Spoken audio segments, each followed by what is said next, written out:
Türkçe karalama diyebileceğimiz, İngilizce doodle terimi. Sıkıldığınız bir ortamda, ders esnasında, seminerde veya bir toplantıda. Sayfaların kenarlarına çizdiğiniz çiçekler, böcekler, karalamalar. Karalayanlar, dinler biçimde görünenlerden daha ilgisiz gibi görünse de, çizim eylemi, beyni aktif tutmaya yardımcı oluyor. Sıkıldığınız bir anda sadece orada oturmak, konsantrasyonu bozar ve geriye daha az bilgi hatırlarsınız. Sürekli bilgi işlemek için tasarlanmış olan beyin, uyarıcı bilgiden yoksun bir ortam bulduğunda, öylece kendini kapatmaz. Her an tetikte olması gereken beyin, çareyi hayallerde bulur. Ve bu hayaller de muazzam miktarda enerji gerektirir. Bu durumla ilgili gerçekleştirilen bir çalışmada, bir gruba sıkıcı bir telefon mesajı dinletilirken, aynı zamanda bir tür karalama görevi de verilir. Diğer bir gruptan ise, sadece oturup dinleme isteğinde bulunulur. Karalama görevi verilen katılımcılar, dinletilen kasetin %29 daha fazlasını hatırladılar. Bir şeyi hatırlamanın en tuhaf ve en etkili yollarından biri, onu görsel bir imge ile ilişkilendirmektir. Bu, beyninizde ayrıntılı bir görsel imge oluşturarak, çok sayıda bilgiyi hatırlayabileceğiniz aşırı bir noktaya götürebilir. Bir dönem sıkça karşılaştığımız Melik Duyar'ın fotoğrafik hafıza teknikleri, bu konu dahilinde örnek olarak gösterilebilir. Marcel Proust'u hatırlamak için, ismini çağrıştıran pastel boyaları kullanarak, bir odada resim çizdiğinizi hayal edin. Ve soyadını çağrıştıran bir puro ağzınızda. Masanızın üzerinde kayıp zamanın izinde, ya da zamanla ilgili çizimler. Saatini arayan bir adam çizimi gibi detaylı bir görselleştirme de kullanabilirsiniz. Her ne kadar uçuk bir fikir gibi gelse de, bilim işe yaradığını belirtiyor. Ve çok önemli bir noktada ihtiyaç duyabilirsiniz.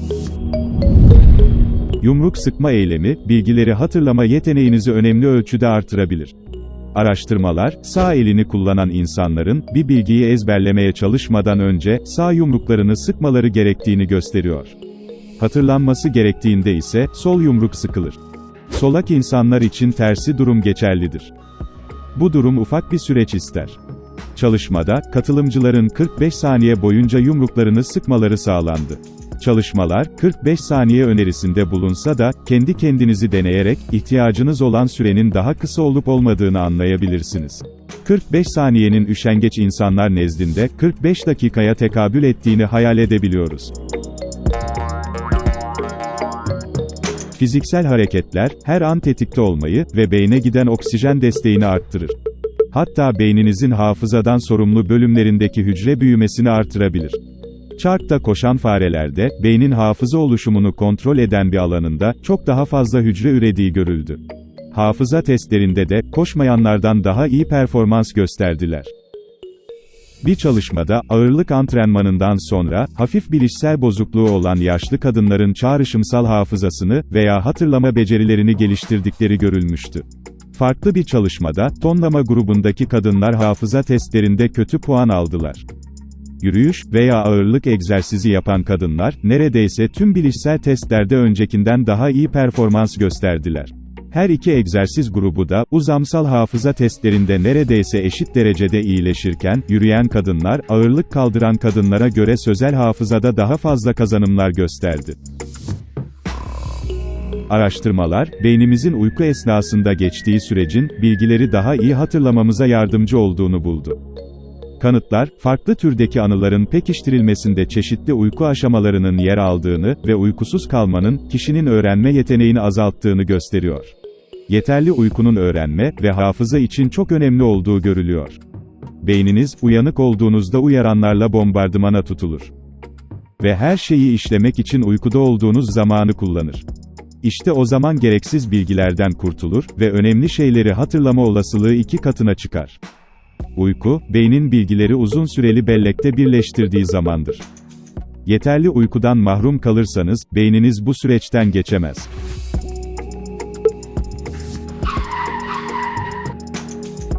Bir şeyleri okumak söz konusu olduğunda, her şeyin net ve okunabilir olmasını isteriz. Çoğu insan, yazı boyutunun büyüdükçe fayda sağladığını düşünür. Ancak, yazı tipi boyutunun bellek üzerinde bir etkisi yoktur. Ama yazı tipi öyle. Araştırmacılar, okunan bir şeyi hatırlamanın en iyi yollarından birinin, onu tuhaf bir yazı tipiyle okumak olduğunu keşfettiler. Boyut ve cesaret fark etmez, okumanın zorluk derecesi ne kadar yüksek olursa, akılda kalması o kadar olası olur. Tanıdık olmayan ve okunması zor yazılar, daha fazla konsantre olmaya zorlar. Ve bu da daha kolay hatırlanmasını sağlar. Bir kelime listesini ezberlemeleri istenen insanlar, kalın yazı tipiyle yazılan kelimeleri, kalın olmayan kelimelere göre daha kolay hatırlayacaklarını tahmin ettiklerinden, daha az çalışmaları sonucu tam tersi sonuca vardıkları görüldü. Ki bu da, hatırlama yeteneğine zarar verebilir. Bir bilgiyi, yaklaşık 30 dakika kadar bir sürede hatırlamanız gerekiyorsa, sakız çiğnemeyi deneyin. Araştırmalar, insanların sakız çiğnerken hem görsel, hem de işitsel hafıza görevlerinde daha iyi iş çıkardıklarını bulmuştur.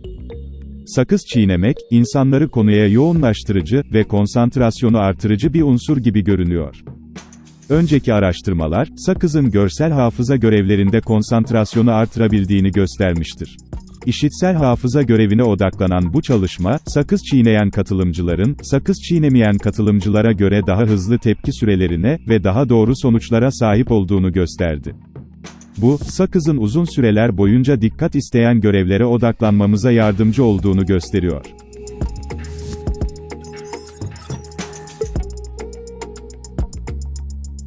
Bir şeyi gerçekten hatırlamanız gerektiğinde, ona en az 8 saniye konsantre olun.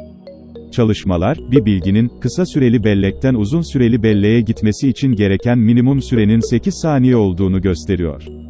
Yani, aldığımız bir bilginin hafızamızda yer edinmesi için gereken süre, en az 8 saniyedir. Ezberleme ile hatırlama farklı süreçler gibi görünse de, 8 saniye etkisini deneyerek anlayabilirsiniz.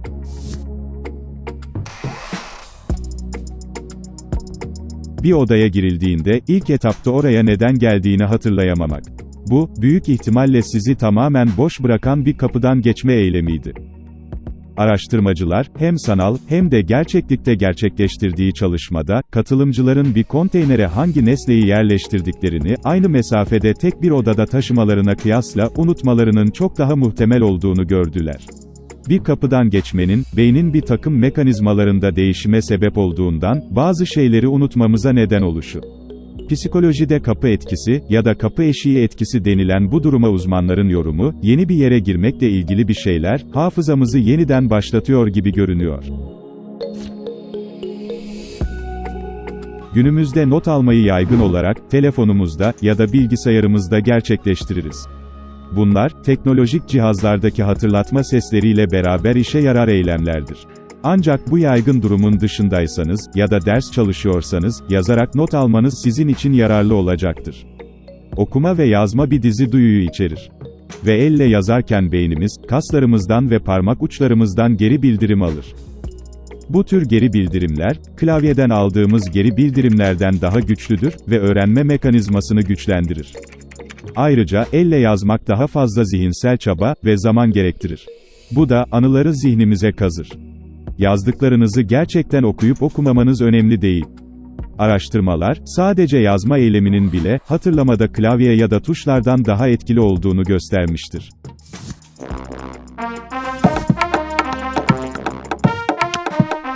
Birçoğumuz, işlerimizi yaptığımız sırada ya da ders çalışırken müzik dinlemeyi severiz.